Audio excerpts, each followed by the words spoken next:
그들은 요단강까지 아람 군대를 쫓아갔는데 길에는 온통 옷가지며 무기들로 가득했습니다.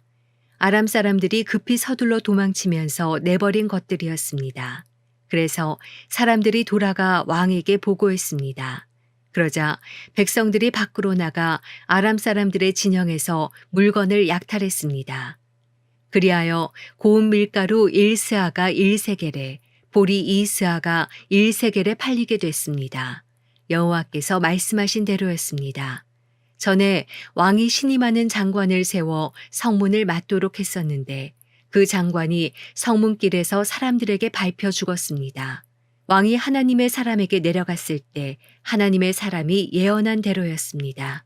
그때 하나님의 사람이 왕에게 내일 이맘때쯤 사마리아 성문에서 보리 2스아가 1세겔에 고운 밀가루 1스아가 1세겔에 팔릴 것이라고 말했는데 그 장관이 하나님의 사람에게 보시오, 여호와께서 하늘에 창을 내신다 한들 이 같은 일이 일어날 수 있겠습니까? 라고 했습니다.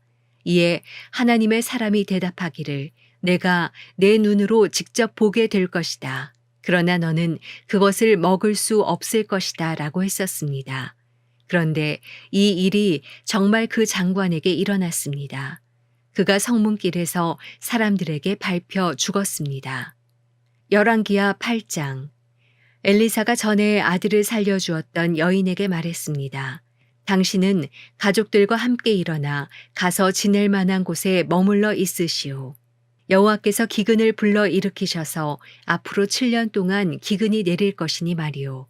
그 여인은 일어나 하나님의 사람의 말대로 그 가족들과 함께 가서 블레셋 땅에서 7년 동안 지냈습니다. 7년이 끝나자 그 여인은 블레셋 땅에서 돌아와 자기 집과 땅을 돌려달라고 호소하러 왕에게 갔습니다. 그때 왕은 하나님의 사람의 종 게하시와 대화를 나누며 말했습니다. 엘리사가 한 큰 일들을 다 이야기해 보아라. 그래서 게하시가 왕에게 엘리사가 죽은 사람을 살린 것에 대해 말하고 있었습니다. 그때 엘리사가 아들을 살려준 그 여인이 와서 자기 집과 땅을 달라고 했습니다. 게하시가 말했습니다.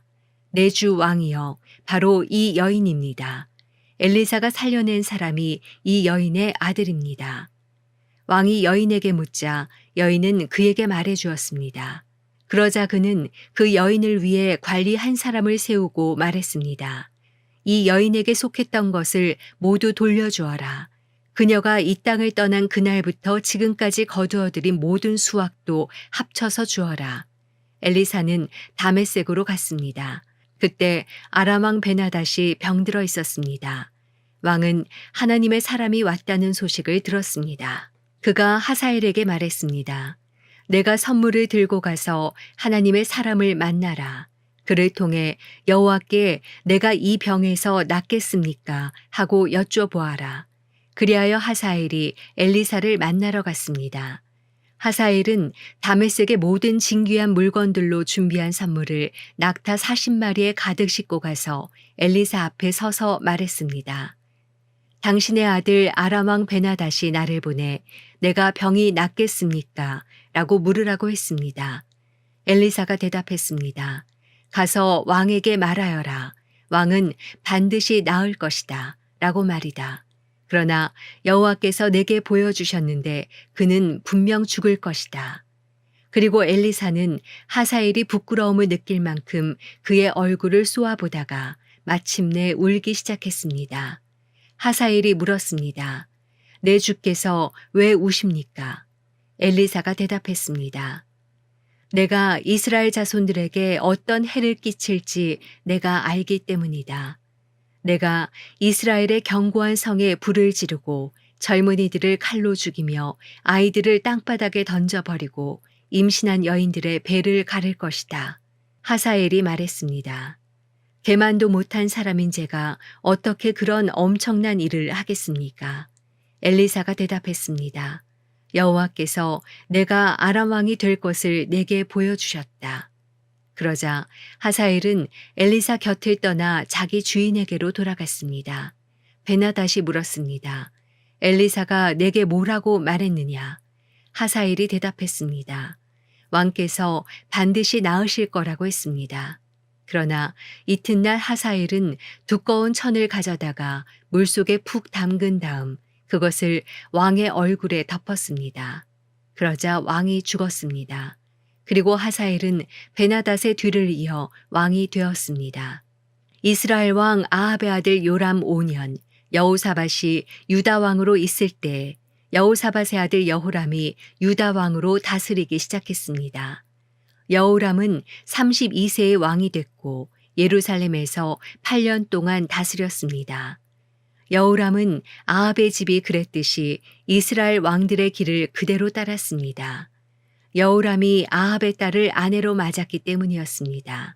그는 여호와의 눈앞에 악을 저질렀습니다. 그럼에도 불구하고 여호와께서는 자기 종 다윗을 위해 유다를 멸망시키지 않으셨습니다. 여호와께서 전에 다윗과 그 자손들에게 영원히 등불을 주겠다고 약속하셨기 때문입니다.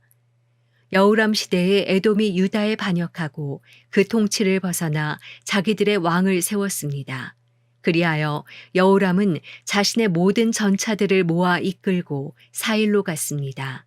그는 밤에 나아가 자기와 전차 대장들을 포위하고 있던 에돔 사람들을 공격했습니다. 그러자 그 백성들은 장막으로 도망쳤습니다. 그리하여 에돔은 유다에 반역해서 오늘날까지 유다의 지배를 벗어나 있게 됐습니다. 림나도 같은 시기에 반란을 일으켰습니다. 여호람의 다른 일들과 그가 한 모든 일은 유다 왕들의 역대기에 기록되어 있습니다. 여호람은 자기 조상들과 함께 잠들었고 다윗성에 그 조상들과 함께 묻혔습니다. 그리고 그 아들 아하시아가 그의 뒤를 이어 왕이 됐습니다. 이스라엘 왕 아합의 아들 요람 12년에 유다 왕 여호람의 아들 아하시아가 다스리기 시작했습니다. 아하시아는 22세의 왕이 됐고 예루살렘에서 1년 동안 다스렸습니다. 그 어머니의 이름은 아달랴로 이스라엘 왕 오므리의 손녀입니다. 아하시아는 아합의 집이 간 길을 그대로 따라 아합의 집이 한 대로 여호와 보시기에 악을 저질렀습니다. 아하시아는 아합 집안의 사위였던 것입니다. 아하시아가 아합의 아들 요람과 함께 길랄 라못으로 아람 왕 하사엘과 싸우러 나갔는데 이 싸움에서 요람은 아람 사람들에 의해 부상을 당했습니다. 그리하여 요람 왕은 아람 왕 하사엘과 싸우다가 라마에서 아람 사람들에게서 입은 상처를 치료하기 위해 이스라엘로 돌아갔습니다. 그래서 유다 왕 여호람의 아들 아하시아도 아합의 아들 요람을 만나려고 이스라엘로 내려왔습니다. 그가 부상을 입었기 때문입니다. 열왕기하 9장. 예언자 엘리사는 예언자의 제자들 가운데 한 사람을 불러 말했습니다. 떠날 채비를 하고 이 기름병을 들고 길르앗 라못으로 가거라. 거기 도착하면 nim시의 손자이며 여호사밧의 아들인 예후를 찾아라. 그러고 나서 들어가 그를 형제들 사이에서 불러내 안쪽 방으로 데려가거라. 그리고 이 기름병을 가져다가 예후의 머리에 붓고 여호와께서 말씀하신다. 내가 내게 기름을 부어 이스라엘 왕으로 삼는다라고 선포하여라. 그리고 문을 열고 도망쳐라. 머뭇거려서는 안 된다. 그리하여 그 소년 예언자는 길르앗 라못으로 갔습니다. 소년 예언자가 도착해 보니 예후가 군대 장관들과 함께 앉아 있었습니다. 소년 예언자가 말했습니다. 장군님께 전할 말씀이 있습니다. 예후가 물었습니다. 우리 가운데 누구 말이냐? 그가 대답했습니다. 바로 장군님입니다. 예후가 일어나 집 안으로 들어갔습니다. 그러자 예언자가 예후의 머리에 기름을 붓고 말했습니다. 이스라엘의 하나님 여호와께서 말씀하십니다. 내가 내게 기름을 부어 여호와의 백성 이스라엘의 왕으로 삼는다. 너는 내 주 아합의 집을 쳐야 한다. 내가 이세벨의 손에 의해 내 종 예언자들과 다른 모든 여호와의 종들이 흘린 피에 대해 복수할 것이다. 아합 집안의 사람은 다 죽을 것이다. 내가 이스라엘에서 종이든 자유인이든 할 것 없이 아합의 모든 남자를 끊어버릴 것이다.